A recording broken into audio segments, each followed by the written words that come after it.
నమస్తే, welcome to Sakshi business. This is Shahida. Stock మార్కెట్లో పెట్టుబడులు పెట్టాలనుకునే వారికి ఐపీఓలపై ఎక్కువ ఇంట్రెస్ట్ ఉంటుందన్న సంగతి తెలిసిందే. ఎందుకంటే చాలా వరకు ఐపీఓలతో లిస్టింగ్ గెయిన్స్ భారీగానే ఉంటాయి. ఇక ప్రముఖ సంస్థల నుంచి వచ్చే ఐపీఓలకైతే డిమాండ్ ఇంకా విపరీతంగా ఉంటుంది. అదే ప్రభుత్వ సంస్థ నుంచి ఐపీఓ అయితే ఇక చెప్పాల్సిన అవసరం లేదు. ఇప్పుడు దిగ్గజ బొగ్గు ఉత్పత్తిదారు కోల్ ఇండియా నుంచి మరో ఐపీఓ రాబోతోంది. ఏదైనా కంపెనీ తొలిసారిగా షేర్ల విక్రయం ద్వారా స్టాక్ ఎక్స్చేంజీలో లిస్టింగ్ కావడానికి ఐపీఓగా చెబుతుంటారు. ఇక్కడ నిర్దిష్ట ధరకు షేర్లను విక్రయిస్తారు. నిర్దిష్ట సమయంలో బిడ్డింగ్స్ చేయాల్సి వస్తుంది. అందులో షేర్లు అలాట్ అయిన వారికి మంచి లాభాలు అందే అవకాశం ఉంటుంది. చాలా వరకు ఐపీఓలు లిస్టింగ్తో లాభాలనే అందిస్తుంటాయి. వీటిని సబ్స్క్రైబ్ చేసుకునేందుకు కూడా జనం ఎగబడుతూ ఉంటారు. అందుబాటులో ఉన్న షేర్లకు ఎన్నో రేట్ల మేర బిడ్స్ దాఖలు చేస్తుంటారు. ఈ క్రమంలోనే ఇప్పుడు ఐపీఓలో ఇన్వెస్ట్ చేయాలనుకునే వారికి మరో శుభవార్త అందింది.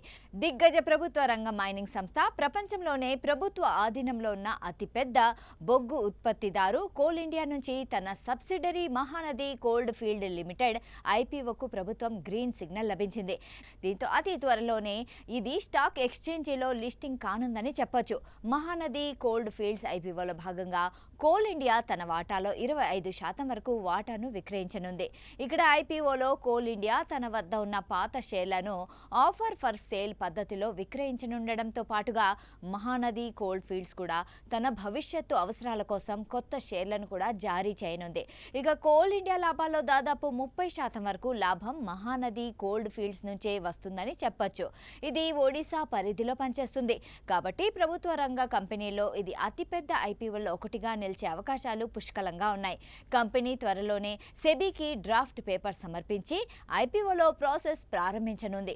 అప్పుడే నిధుల సమీకరణ, సబ్స్క్రిప్షన్, లిస్టింగ్ తేదీలు ఖరారు కానున్నాయి. అంతేకాదు ప్రభుత్వ దిగ్గజ సంస్థ కోల్ ఇండియా నుంచి వరుసగా ఐపీఓలు రాబోతున్నాయని చెప్పొచ్చు. 2030 నాటికి కోల్ ఇండియా తమ మొత్తం 8 అనుబంధ సంస్థల్ని స్టాక్ మార్కెట్లో లిస్టింగ్ చేయాలని లక్ష్యంగా పెట్టుకుంది.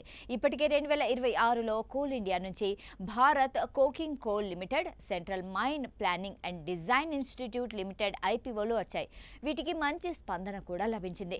ఇప్పుడు మహానది సంస్థకు కూడా గ్రీన్ సిగ్నల్ రాగా South Easterns Coalfield Limited, Northern Coalfields Limited, Central Coalfields Limited, Westerns, Easterns Coalfield Limiteds ఐపీఓలు కూడా రాబోయే 4 ఏళ్లలో రానున్నాయి.